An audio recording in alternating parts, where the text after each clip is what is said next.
Équipe na biso na malembe na plateau d'Olingue sous-souté. Équipe raté Wibi bandibo bazoko ko beta premier mitante. Komita bajoyo kana tebi to bandi kuna la na tsima baba bitumba. Ona mino kata na mbongo. Mwasi parce no gagner par l'idée qui na terrain na kana Kinshasa. Et ça l'a raté.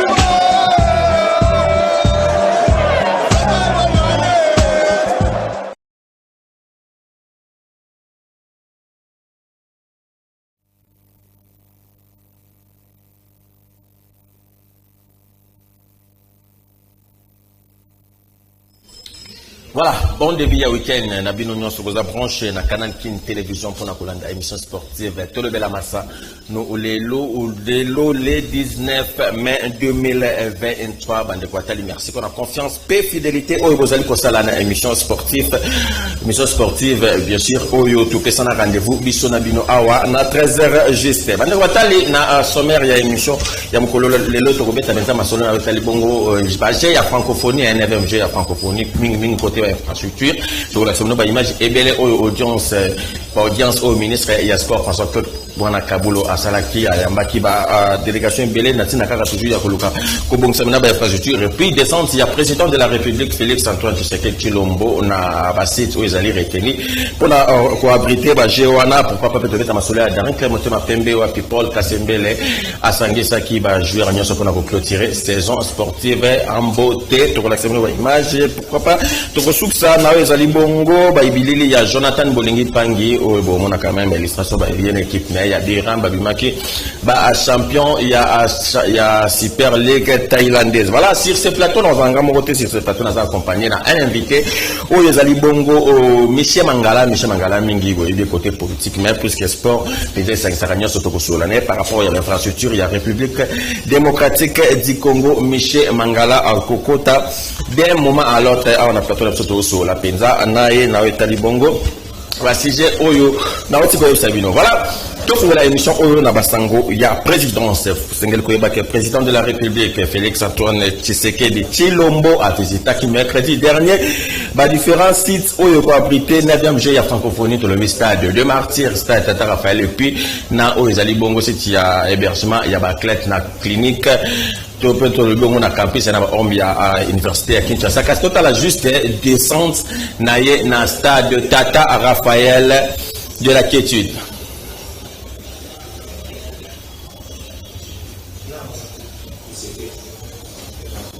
Ce site mythique du stade Tata Raphaël qui a accueilli en 1974 l'un des combats de boxe les plus célèbres de l'histoire s'apprête à accueillir dès juillet prochain les Jeux de la francophonie édition 2023.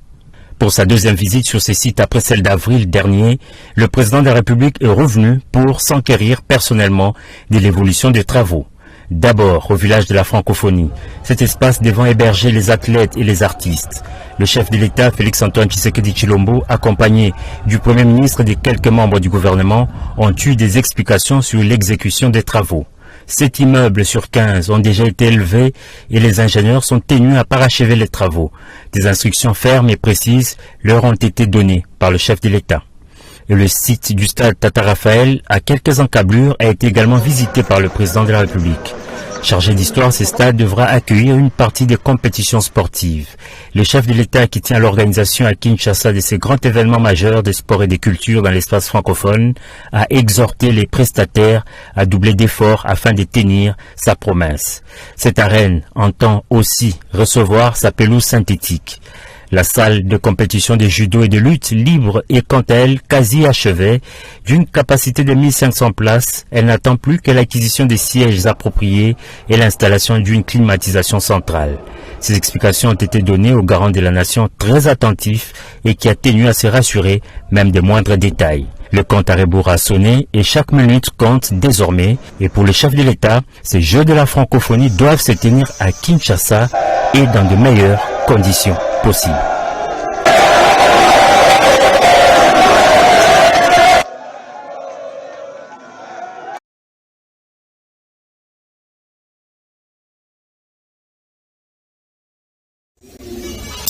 Voilà, on a votre colanda. Il y a Félix Antoine Tshisekedi, président. Il y a RDC Kitaki. Na stade de martyr, stade Tata Raphaël, et puis université à Kinshasa, Kassiwana, Bomoni Bilili. Il y a Oezali Bongo au stade Tata Raphaël. To continuer na Bilili to Yasikoyo Kobeta Masolo. Il y a ministère, il y a sport, Wapi Yepe Azalikola, Atenanga Moulin, ministre François-Claude Kabulo, Omona Kabulo, Asolola qui jeudi 18 mai dernier, ambassadeur, il y a Serbie en République démocratique du Congo, na Meni, ya Masolo na Bango, ils juste soutien.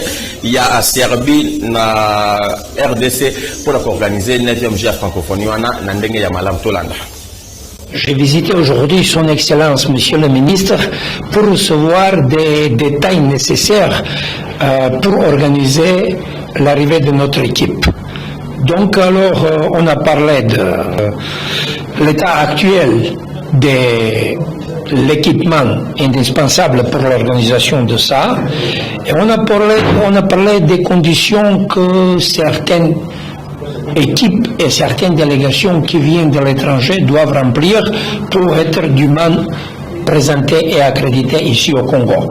On a très bien échangé avec son Excellence, Monsieur le Ministre, qui est un journaliste du sport, quelqu'un qui connaît la situation parfaitement, et on m'a vraiment très bien informé de toutes les questions que j'ai à poser à lui.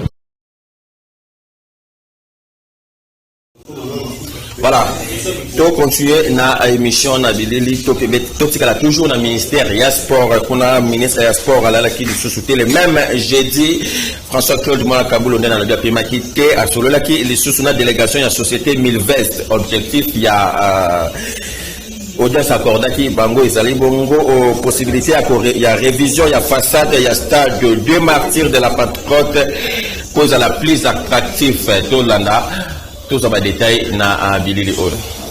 S'inscrivant dans la politique de son gouvernement qui tient à faire du stade des martyrs de la Pentecôte un véritable milieu sportif, culturel et touristique, le patron des sports a affiché sa ferme volonté de moderniser l'extérieur de cette infrastructure pour la mettre au diapason de Kinshasa Arena. Nabil Ben Mokhtar est conseiller du PCA de l'entreprise Milvest. Auprès de son excellence, monsieur le ministre des sports, afin de parler un petit peu du stade des martyrs et puis afin de voir un petit peu le design extérieur du stade. On a parlé aussi de la possibilité de refaire toute la façade du stade et des travaux qui devront être faits aussi par rapport à l'amélioration de ce monument qui est le stade des martyrs. Certainement que le peuple congolais mérite quelque chose de très beau, de très bien. Quelque chose qui devrait être exécuté rapidement. Donc nous avons parlé de tous ces aspects-là. Et puis dans le futur, on vous tiendra au courant de tout ce qui sera fait et de tout ce qui sera réalisé par rapport à ça. Les deux parties ont envisagé la possibilité de finir ces travaux de revêtement simultanément avec ceux de Kinshasa Arena. L'entreprise Milvest était représentée à cette réunion par le directeur des chantiers et l'architecte principal en charge de la construction de Kinshasa Arena, alors que le ministre des Sports était assisté par le patron de son administration.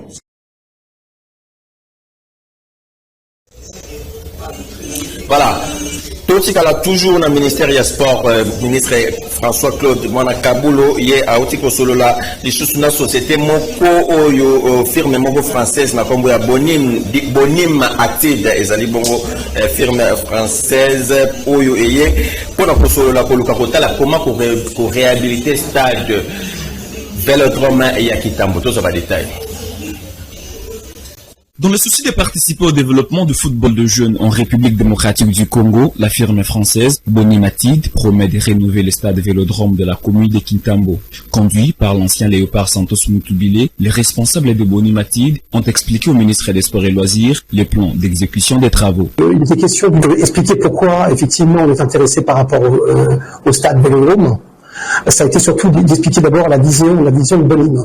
La vision de Bonim, elle s'affiche sur plusieurs paramètres. La première, effectivement, cette volonté de retenir un trait principal, ça c'est le premier. Et la deuxième, mettre en place effectivement une école de formation.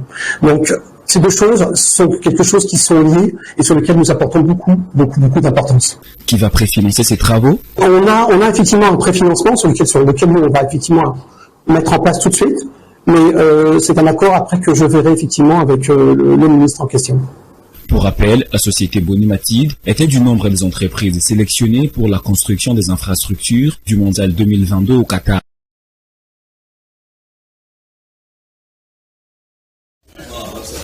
Voilà, on a beaucoup Kolanda, ministre ya sport na bandeko ya Boni Matid oya pour na kosolola na tellement réhabilitation toutes les modernisations ya stade Vélodrome ya Kitambo. Voilà, sur ce plateau on a nos bino awa na Michel Mangala azali politicien, azali analyse politique tout mais azali pe sportif azamo na mboka tout. Boyebi que sport surtout qui va monter yango eko landa yo. Voilà, Michel Mangala mbote pe bienvenue na. Mbote mwana mboka Jojo, mbote na ba sportif nyoso, mbote na ba kongomani o ba ozali ba kwa kolanda biso. Voilà, merci Nandingo Ndimi pour répondre à une invitation à Bisso par rapport il y a actualité, par rapport il y a République démocratique du Congo, Ndengo a annoncé awa ba infrastructure penza amboka na biso ezali ko joie à travers la francophonie autoromoni penza kana ba makambo komi ko mata, mais bien avant cela Michel Mangala, RDC organisé déjà francophonie, normalement fait que ça la en 2022, mais nous avons un retard, il y a la construction, il y a site où il y a la image en Chico, il y a quand même pour reporter, il y a une raison Covid bien sûr, en 2023 quand même RDC doit accueillir fête moko sportive monene, impressionnant. Oui, comment on Kouyamba organisation monene ou etali makambo ya sport masano ils ont vraiment très important. Je pense que Congomani nyonso a benami sportif et c'est là qui a sepela na yango parce que oyibi sport ezali ko encadrer mingi jeunesse parce que sport et édikaka jeunesse et ceux qui le lo moni que jeunesse na biso les lots comme à des fois na ba pratique moko o isa honorante et ba pratique moko ya mabe par exemple les loko lokola ba koluna tout ça oui ba jeune ba koluna ba machette quelque part aussi mon frère ami et tokoki ko négliger bien tokoki ko saboter les kamboanate parce que encadrement sportif ezali penza te donc au moni sport ezali lié moko ya éducation jeunesse tango osala sport omona ke par exemple nazwa kokola ba arts martiaux voilà na kati ba arts martiaux balobani que sportif n'est-ce pas abundaka nanzela te mais sportif a essayé que ce babundise a mis défendre. Ça là pour se défendre. Pour se défendre pour qu'il attaque. Et puis là, pour mingi n'a pas compétition. Exactement. N'a pas championnat. Voilà.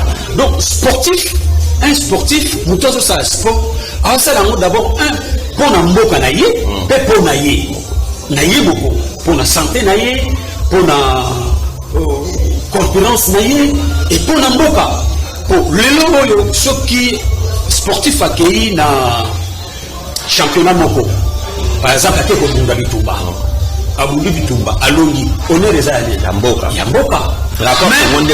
ce qui est décevant et désolant c'est quoi oyo ça la passe au mona balié oyo les a réservé pour na ba sportif balié n'existera société et comment voter kateka joie le col va lié à bisotam to otanga na classe to banaki ko le robeta ba balle interscolaire justement mais au monde que ba école ba terrain to banaki robeta balle ba terrain le non existant société ba teka même école que ça il y a ba cours de GT ba école lopé et c'est ba cours de GT et répondre pour la norme parce que vous savez par rapport à la norme à UNESCO UNICEF par rapport il y a ba de l'école pour dire que dans la terrain basket exactement pour l'éducation physique exactement donc ce sont des choses que toujours déplorées donc quelque part on a comme si que l'État ekoboma éducation sportive.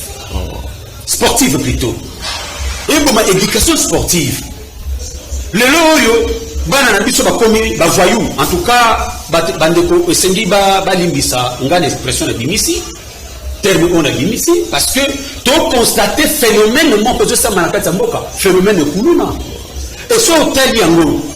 Au monde que ce sont des enfants de 15 ans, 18 ans, 20 ans, 25 ans. Qui se sont 25 ans, oui, qui se sont lancés dans la pratique de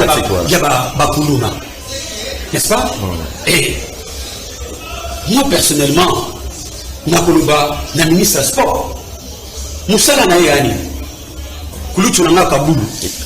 C'est vrai, ça a 3 mois en tête. Kouloutou Nanga Kaboulou. Moi je sais Kouloutou Nanga. Tant azalaki directeur ya sport na RTNC1 et na RTNC plutôt abanda ko critiquer ba ministre ko critiquer ba fédération mais aujourd'hui il est là maintenant na 3 mois déjà a passé n'est-ce pas politique nini o a en place na 3 mois cette sali évaluation il y a 3 mois na qu'est-ce qu'il a fait? Et l'eau beaucoup malonga sali et mon anate. A il a déjà sa championnat à pouf à quoi donc a bandi déjà ko chiter a bandi déjà ko kwea. Na ko kota kaka na ko kwea. Premier plan, première activité échec. Donc kulutu na ko senga na yo. Très bien, wana et vous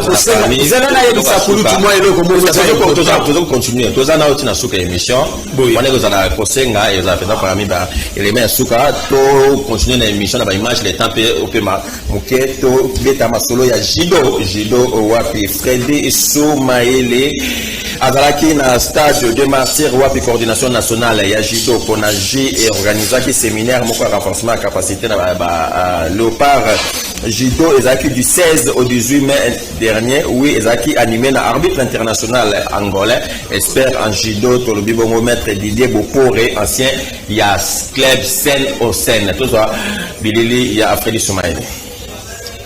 Amoussou. On appelle ça une maïle. Vous à chaque fois, vous sentir. Réaction chaque fois, mettre la tindigingaya. Zomo, on a tindigingaya. Pour la guerre, il y a ça. Mais la Monique est dans une force.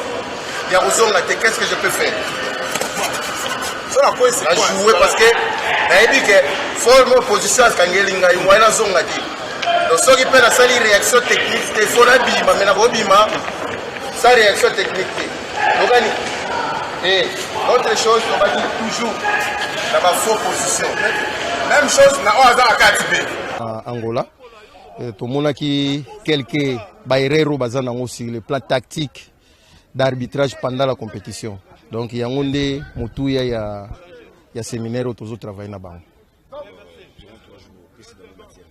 Bon, première journée de travail qui selon sur le kumikata parce que dans le kumikata tu travailles des phases faux kumikata mais tu as deux formes faux kumikata. Faux kumikata ils a permis pendant la compétition, avant 5 secondes, il faut attaquer. Et quand tu mets les points, c'est valable. Et puis, il y a faux kumikato, ce n'est pas permis. Au moment où on a touché kumikata, automatiquement, on a la première pénalité, où ils ont la carte jaune. Et sur le salon, deuxième fois, on a disqualifié Maramona combat. Donc, tu l'as bango. Et puis, tu as là, tactique kumikata. Tactique kumikata. Athlète ça barandé a beaucoup évolué na kumikata pendant la compétition. On est à la première journée. Deuxième journée lobby tu travailler sur ba position, na ba mouvement. Tu as ba faux position, na ba faux mouvement. Oyoyo. Oye ba ko signifier ça faux position pendant la compétition pour na adversaire na ngai je peux l'attaquer, j'aurai les points. Oye ba pe que ça faux position pour na ngai quand on m'attaque. Donc je peux aussi perdre le combat. Et dernière journée, on va travailler. Comment est-ce que vous pouvez gérer les combats pendant la compétition? Nous devons travailler chaque fois, surtout travailler lobby. Les jours suivants, nous avons la révision. Dans un moment, la révision, et ils sont en train d'évoluer. Et puis, encadrer, nous avons comprendre, moni, puis erreur, puis la continuité et ça a un bon résultat. Ok, merci. Ok. On va engager le point, on fait ça.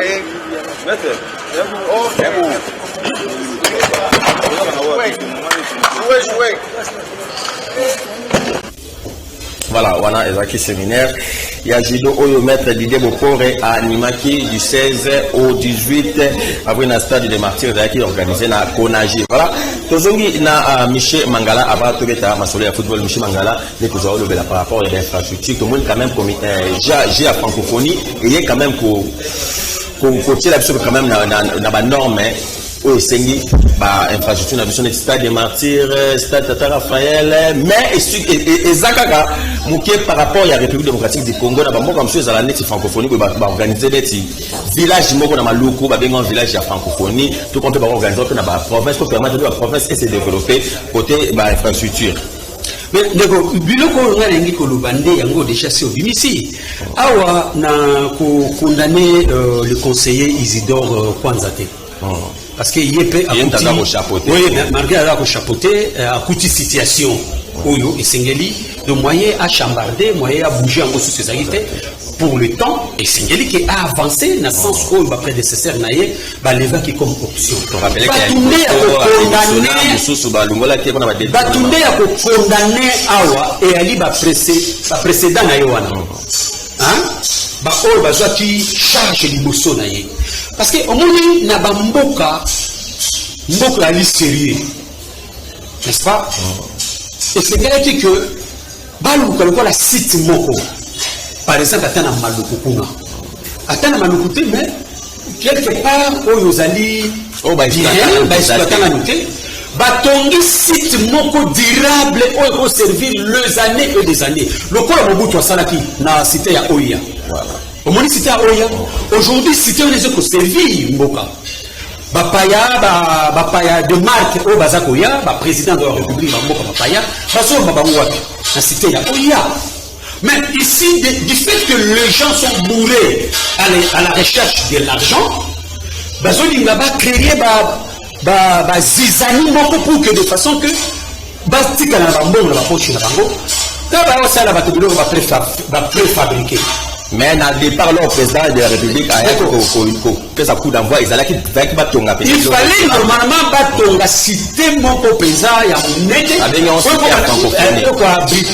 la francophonie. Parce que vous allez pas négocier. Ce qu'on veut, c'est que ce matin, tu as organisé. Mais tu vois comment ces gens volent l'État. L'État. Donc, c'est-à-dire on doit être des salaires mais ils ont une volonté de libérer à battre celui qui va exécuter. Parce que c'est le ministre normalement qui décide dans le secteur Rwanda. Moutou va payer ses responsabilités. Il y a qui a une proposition, il y a faisabilité avec Kabosenge et Salima. Mais ce que Moutou a pas préfabriqué. Le reste, c'est on rappelle que ce n'est pas l'actuel ministre. Il y a eu beaucoup de... Non. Le conseiller Isidore, il y a Koutiango, Kouloutunanga et Kaboulou à Kouti situation. Là, on ne peut pas condamner plutôt. Donc, c'est une situation où Bango va hériter. Mais ici, maintenant, le problème dans la Maka, c'est Zalinini. Il y a question, il y a rapidité, il y a Kosta de la Makamou. N'est-ce pas? Parce que le temps est commis court. Pourquoi Tata Mokonzi Ekolo, le David de la République Félix Antoine Tshisekedi? Ah bon? Il a passé. Les David de la République. Les David de la République. Michel Mangala. Vous pointez le Félix Antoine Tshisekedi. Dimanche, il a passé toute sa journée dans 20 mai. Pourquoi? Parce que, comme si l'enterrement, les gens sont un peu lents. N'a pas de faisabilité. Remarquez que Babylone, on se fait qu'il y a dans le comité dans le Banda Congo. Ce sont des enjeux. C'est stade, Tata Raphaël. Le monde est en jeu, ils ont un jeu beaucoup de Matissa Gamboka. Les loyaux, Coupe d'Afrique. Voilà ma préférence. Tu as mis année sur ma organisation à noter. Non, nous organisons. Congolais, besoin chalet. Il y a Coupe d'Afrique qui était dans Katsamboka na biso. Mais Babylone va la francophonie n'engezali. Et c'est que tout sa énergie na biso pour les soulager biso ba Congomani. n'est-ce pas? Et l'ongola biso, nous ba tristesse nous tous aux alango, ba émotion nous tous aux alakana, et l'ongola biso, et puis ça. Et je peux saluer ces groupes, et je tombe la école. Et je rappelle qu'ils ont pour moins de 20 ans. Tata mokonza école. Atie énergie naïe, atie volonté naïe, pour que ba jewana et salima. Mais ba exécuter maintenant, donc constater l'antenne moko et pas la bango pour mettre encore en œuvre. Makamboe bola. Calamité. Ah, au moins ici quoi. Oh, des autres analyses bon, awa na ba politique ité hein, olimbisa. Donc ça analyse que Moutaza na tête à francophonie, c'est un Rwandaise. C'est une Rwandaise. Une Rwandaise plutôt pardon. C'est une Rwandaise hein. Mais yo akansi que ndenge ishane zo sale mala awa na Congo ya ose kaya nango.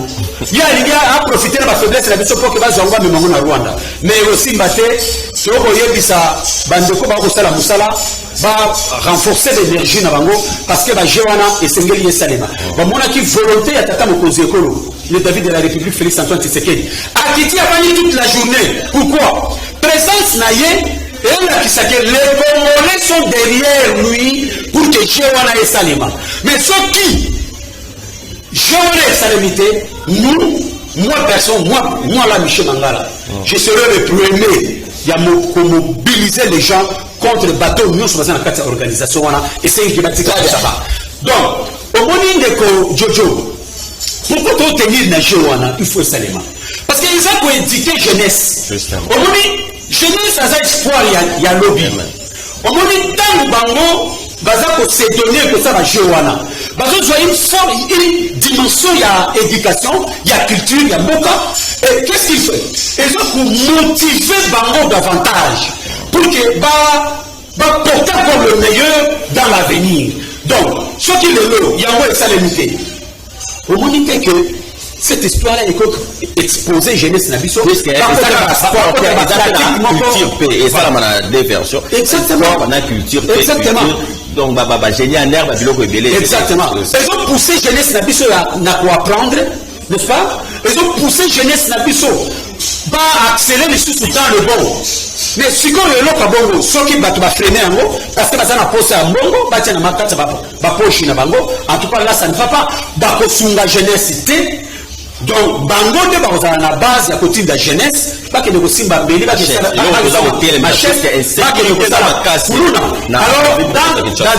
dans des choses pareilles, ceux qui reconnaissent la salinité, je dois mobiliser les gens. Il faut que le chef de l'État a le bateau à Nyonso, baza copiloter la francophonie.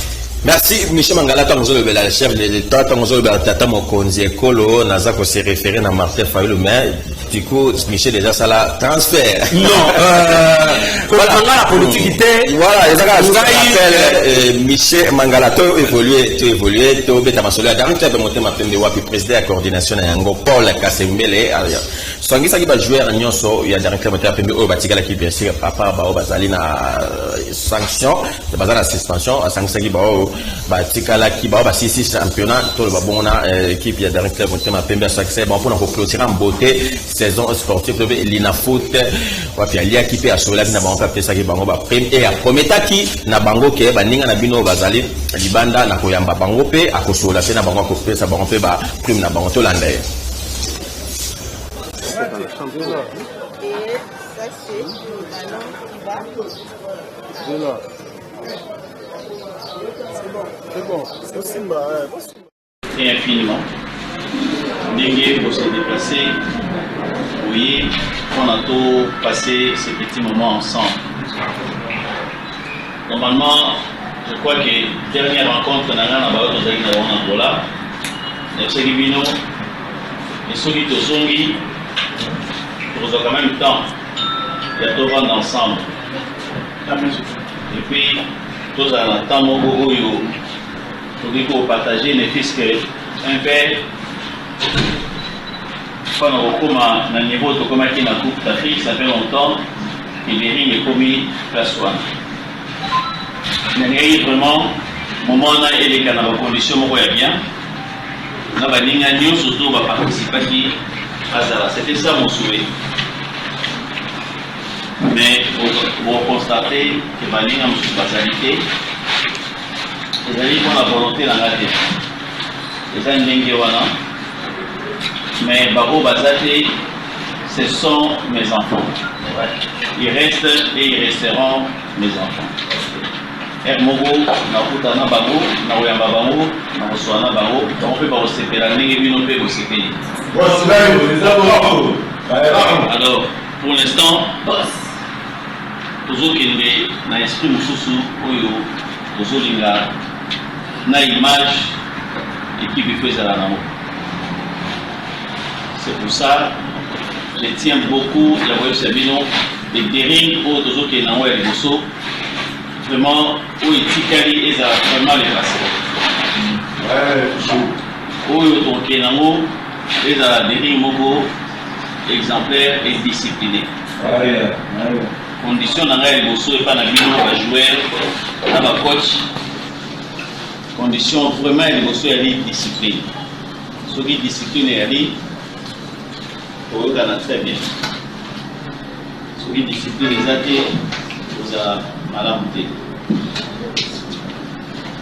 Beaucoup de choses et c'est pas ça qui l'année passée ebele na obondo kanisa na yebi na obondo kanisa na yebi te j'étais au courant de tout mais je devais que me faire faible parce que nazalaki na bacondition moko na morale moko malamu te ya baninga mosusu tozalaki na bango équipe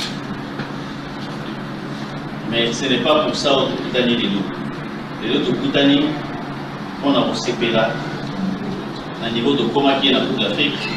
Na remercier bino na courage pendant ce moment.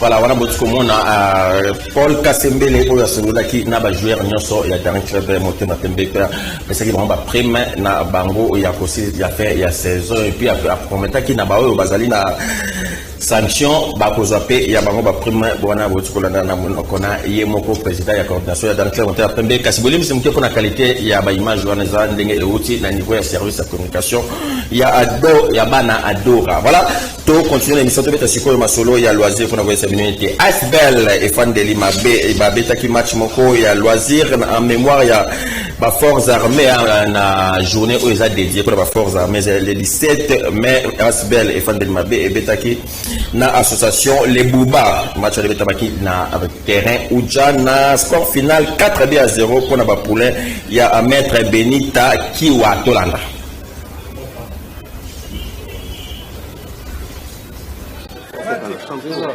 Et ça c'est le ballon va. C'est bon. C'est Simba, pas Simba bon ouais. Ah bon, côté à côté. C'est bon. Ça c'est pour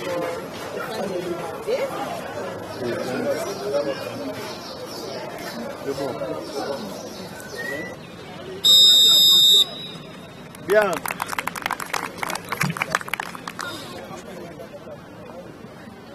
Oui, c'est ballon.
Wow!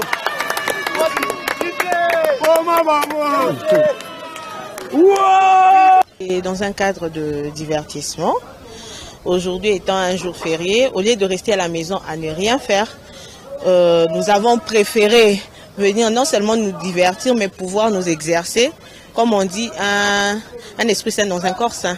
Et voilà, c'était une rencontre qui a opposé nos amis de l'Esbel et fans de Limabé, et puis les Bouba. Et c'était un match merveilleux. Mais oui, je ne peux qu'être satisfaite. Déjà que je ne sais pas jouer au ballon, mais quand je voyais, j'ai aimé ce que j'ai vu. Nous sommes juste en train de sensibiliser. Parce que nous, par exemple, nous sommes Benita Kiwapito, BK. Alors nous sommes dans la sensibilisation. Nous sensibilisons les gens pour ce qui est du bien-être. Le bien-être va au-delà de tout ce qu'on attend, même jusqu'au physique. Alors c'est comme ça que nous avons essayé de sensibiliser les jeunes, les personnes, toute organisation qui œuvre pour le bien-être. Je suis en partenariat avec Fan de Limabé. On a eu à organiser d'autres activités, mais aujourd'hui c'est encore une autre activité qu'on a pensé organiser, qui est le sport, parce que le sport c'est très important pour la santé. Ça nous a fait vraiment énormément du bien, parce que elle nous a donné un don, il nous a offert un don, donc ça doit toujours nous faire du bien. Donc à part cela, Fan de Limabé toujours plus haut, hein. Comme on avait dit l'autre fois, cette année, il y aura beaucoup d'activités, d'où nous venons de réaliser encore une fois une activité qu'on a organisée ensemble avec Maître Benita. Une relation, je peux dire, toute saine entre nous, l'association Fan de Limabé, avec Maître Benita, comme notre partenaire. Donc nous avons des relations au bon fixe. Ambiance, c'est 100% total. Les Zambal Bosso, on a félicité pour nous gagner du saut. Ils ont facilité pour la peine match loisir. Ils ont balbé tout quoi. Félicité bango za match aller. Na si na retu to kuta na bango pe. Peut-être que za bango ba yambi biso na retu pe tout ko yamba bango te bi ke to ça résultat que madame. Pour na wana mokapo. Voilà, on a beaucoup de match et loisirs. Voilà, avant de continuer, on a invité Nabiso Michel Mangala, Tobeta Masolo international congolais Jonathan Bolingi, ndenge na nosaki bino ne bandeli oyo batiko za la champion. Il y a Thaïlande, voilà, vous avez vu l'image de Jonathan Bolingi, on va célébrer. Et Zaki Matasuko va battre 4-0. Jonathan Bolingi a succès championnat 7 buts, 8 passes décisives. Il va champion pour la deuxième fois.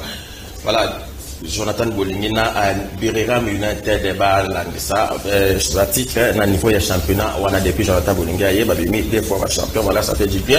Na mona mboka na un international congolais et Jonathan Bolingi oyo azali toujours na contrat na équipe wana ya Birram United na niveau ya Thaïlande. Jonathan Bolingi pangi to profiter de l'occasion pour te féliciter ye na saison kitoko oyo sali Jonathan Bolingi pangi na mono, voilà, donc pangi na mono international congolais. On espère bien que tous en a besoin. Na mois de juin, alors il y a l'éliminatoire, il y a Coupe d'Afrique au RDC Vitana Gabon. Et na Soudan, Jonathan Bolingi, des bonnes choses. Na yo pour la saison Oyo Eko Obanda. Voilà. Donc c'est la paix un ancien international congolais SOS Oyo de Tolobaki Zali Bongo Polo Aluto aux anciens avec club Oyo Belay à côté Ndaku Azara victime il y a AVC. Alors, pour Aluto, Azali a besoin quand même, il y a un soutien, il y a un sportif, il y a un mécène, un politicien, tout quand même, à Belé, nous autres, Azali Malam, tout c'est à Koufa, pour tout, il y a assistance, et Belé, il est vivant, mais il est malade, il est souffrant. Pour Aluto, Azali, joueur, il y a pas année 91, 92, 93, comme ça. Pour Aluto, pour Azali a besoin, il y a qu'à contacter, il y a qu'à contacter, c'est officiel, et outil, et pas une naïmoko, et ça, c'est que par exemple, c'est un bon groupe pour Napoléon. Ndeko Jojo Bolibisi na koyebisa na mama Destine Kazadi azali ndeko oyo sali esengo na biso bana vea. Voilà. Mama Destine oya mama monene oza mama ya lokumu wali mama oyo vandi PNP ya tata mokonzi ekolo le David de la République Félix Antoine Tshisekedi. Maman esengeli otala ndeko na biso apesaki ndeko polo o apesaki bana ya vita esengo o asepelisaki bana ya vita na tango wana tokoki kobosana ye te tosengi ngai na beti mpena sete epai ya mama Destine Kazadi parce que azali na devoir wana mpe ya kosunga mpe bandeko na biso oyo baleka na kati ya vita baoyo bazali na pasi mpo bapesaki biso bana vita eseko. Voilà, merci. J'espère que le message les a passé. N'a pas fait bien. Nous sommes ming na madame Destine Kazadi Polo Aloutoza. Mon co, il y a ancien, il y a pas club. Il est vraiment souffrant. C'est vrai, AFC association n'est pas à travailler à mais il a toujours caca insuffisant. Voilà, tout continuer. Na émission. Alors, Michel Mangala, Tozongi et pas une autre. Vous avez sur la par rapport à encadrement jeunesse na au Talibongo sport. Vous avez comme on a que bajen kulu ne koti makasi po bazali occupé tende tezali koloba awa na bandeli baza penza pour soki mutu akendaka entraînement 15h si 18h tongo ozonga ozali fatigué wala na tongo oluka soit akei classe soit akei cop mais awa ba osala eloko te d'ailleurs biso toponi na ba lemba ba commune dans on a vu la province de Kinshasa ba toyeba chaque commune ezaka na alliance na ngomoko boye ba place liste ba réserve pour na ba jeune ba ya ko pratiquer sport net na lemba za alliance oyo comme centre culturel na matetepel na kauka pezali cercle kauka mais na bandal net na pesa net bandal banda bakanga terrain municipal wana tilelo moi mboka Jojo naza kumituna pe na tuni na bakongomani nyonso ba sportif nyonso yo baza kozali baka kolanda biso eza na comité olympique bon na mituna musala comité olympique wana ezali que dirige Marcel Amos Mbayo Kitenge l'ancien ministre Kouroutou na pesi Mbote. C'est lui qui est le président du comité olympique. Mais Moussala Oyoye a Koussala na Moussala na kata comité olympique wana et ali nini. Ezalika Moussala po bambongo bimaka na l'état ba taka mbongo na mabenga ou bazali na mission ya ko encadrer jeunesse wana. Oyo lelo ba mibwaki na bakuluna. Mais si bazalaki ba manager pourquoi tu as même peuple jeunesse wana ou ba se lancer na kati ya kuluna ba rédiquer bango na ba armation parce que tant ba ko édiquer bango ba ko koma na discipline pour ba yebike mutu ko pratiquer ba armation abunga na balabala te discipline wana tani kolata bango ba ko za na tante ba bima bazwa machette ini comment machette wana pour pas kata batu na barabara au monde lokola bobi histoire ya Mike Tyson. Mike Tyson c'était un petit voyou ou bandaki ko bunda bagarre ya lui n'est-ce pas mais voilà un manager entraîneur wana entre guillemets amoni que moi na oza iti qu'est-ce qu'il avait fait Azul Mike Tyson encadré. Mais Moussala olympique et comité olympique, moi je pense que vous avez un sens ouana, pas de jeunesse ouana, pas encadré par nous. Le ministère de la jeunesse, ministère de la jeunesse, faut pas y travailler en collaboration avec le ministère de sport, avec le comité olympique pour nous remettre. Yangoyo, au moins bato mosusua, baza kozwa ba fonction, ba ebi eloko ko sala te. Baza wana pona mbongo bazwa ka mbongo bataka na mabe nga za ko mituna maintenant rôle ya ministre ya jeunesse Yves Bokulu rôle ya ni elo nini ya osala banda zana ministère wana action mon côté ya jeunesse nga Michel Mangala la yoka yoka ngote mais par bolimbisi momoke. Mais nous savons que ni et le commune est au sein du ministère wana ngai parce que la politique était na ko ba makambo ya sport parce que ngambo na sportif na beta bale na sala pe mo ba jewana pour so sakani keba ozango penza voilà presque penge mtozo non c'est mon frère d'ailleurs je lui salue. Soit ça voilà vas-y que ça devient nayoka makambo ya passer pour na secrétariat général naye et makambo se passer à secrétariat général naye ya moté kama makambo ya mbongo aba to ba politique té mais la politique na koloba yango. Donc ici na kosenga na ministre de la jeunesse Yves Bokulu abongisa secteur na ye jeunesse et nyonso babanotike na mbota ta mokonzi ekolo te pour que akota na makambo nyonso ya kati ya société bazali ba ministre pourquoi ils sont ministres pour que ba aider chef de l'état na secteur wana le quoi secteur la jeunesse sport na secteur pardon vous savez hein sport na jeunesse et autant ensemble parce que bateau pour la jeunesse jeunesse oyo bami bwaki na ba pratique moko ozali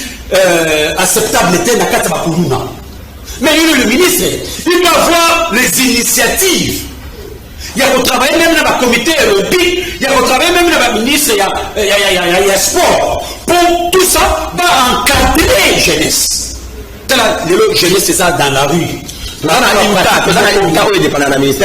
sportif soki baza na besoin yango ezalaka difficile mpo bazwa accès mais okuta kuna na imta bapoliticien bacampagne badini bamitinga ya bapolitique baimta na basportif bakende kosalisa baséminaire bachampionnat na bango kuna mais ezalaka difficile mpo bazwa accès na imka bato oyo baza na baresponsabilité pour que va rendre service à la nation, va rendre service à la jeunesse. Bato on est de faire le travail. Ça se lancer dans la pratique à vos hommes. Par exemple, l'INICA que vous venez de citer tout à l'heure. Au l'INICA, ça les gens, comment vous louez ça?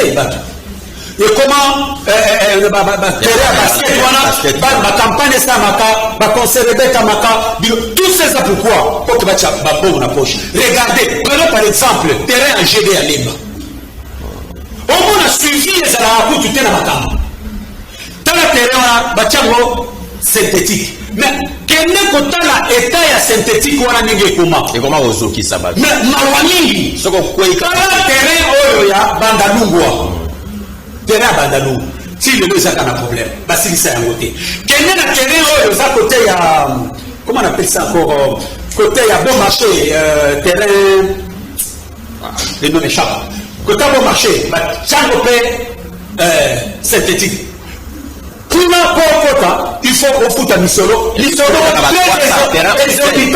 donc moyen que jeunesse a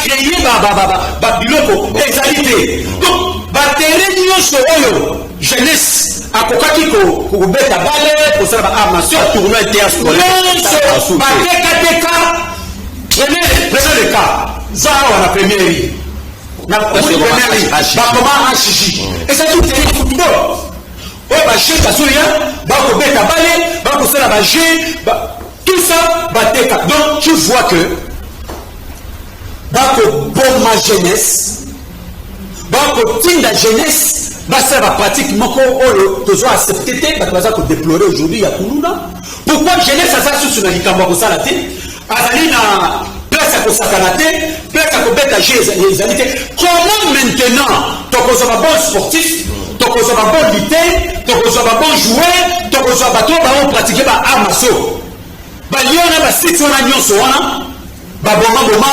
batekateka bazali koboma même football congolais bakoboma même sport congolais ce sont des choses qu'on peut accepter à noter des choses inadmissibles c'est pourquoi tu dois lancer na message na tata mokonzi ekolo nani le David de la République Félix Antoine Tshisekedi Tshilombo afongola miso na deux ministères il y a sport na ya jeunesse parce que ezali lelo komoko esanisaka biso nyonso bacongolais couleur politique ezalaka te n'est-ce pas kiba ennemi ezalaka te eyali bale eyali sport wana mais lelo baza koboma yango tala championnat lelo championnat existaka lisusu te yo omoni tooti kobeta bandini ya coupe d'Afrique awa chana résultat ezali balongoli biso pete pourquoi championnat ezalaka te mais maintenant tokozwa jeunesse nini oyo bakopromettre mpo bazala espoir ya lobi hier tozalaki na bakabongo tozalaki na basantos bato baza tombolaki ekolo le cours ya école mais non yebisana to pour ko compter kaka na ba professionnel o ba na poto ya ma bete ba ba kongomani mais na kati ya mboka ba loko to ko so ba mon mbele Michel Mangala, j'espère que tu nous en a besoin de temps en temps pour nous la na tali jeunesse encadrement jeunesse mingi na côté sport information sur les ali bon équipe ya sika o tikobotama dans botama bien sûr na combien Olympique Club de Mongafula et na niveau ya Mongafula wana équipe chère ya fondé Francis Bonane Betofé depuis Suisse ancien international congolais Francis Bonane Betofé équipe ya sika aye pour ça l'équipe peut pour avoir 4 jeunesse pour na bana ya Mongafula bazwa quand même temps ya kobeta balle pour papa babima pe ba kende liboso ndemo na ba Meshak Elia ndenge pe mabanda pe na banzela ba beti ba tournoi ya ba Machabadino nda ba tourner belé ba organiser ba entreprise za organiser mais katana nango Olympique Club ya Mongafula ezali déjà bientôt là déjà inauguration yango et au salama ana yemoko Francis Benane Betofé Michel Mangala 5 secondes na 5 secondes na ko lancer message fort na ko yebisana no kulutu nangai kabulu tozali na posa a bongisela biso football congolais biso ba kongomani to lingaka mingi balé et tu en même temps tu as kosenga na le pasteur Amos Bayo a bongisa comité olympique na ye wana parce que to komona comme si ekomi institution moko bitivore parce que musala o bango bazo ko sala na katia mboka et ali komona na te et ensuite to suki sa pona ko yebisa le conseiller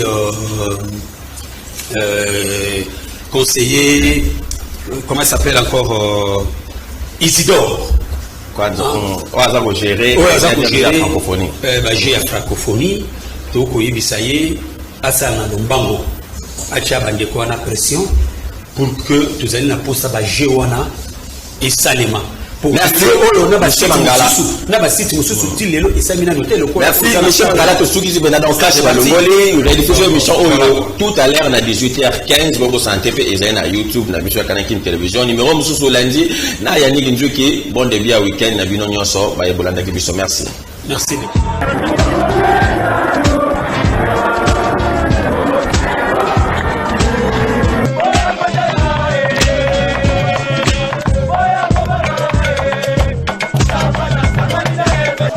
Ngoma alongwa na équipe na biso na malembe na place de ligne lisusu te équipe raté wibi bandibo bazoko kobeta premier mi-temps te komita bazoka na te biso to bandi kuna la na sima bako bitumba obe mino kata na mbongo mwasi maseno kanye malidi de ntina terrain na kanya Kinshasa ezala raté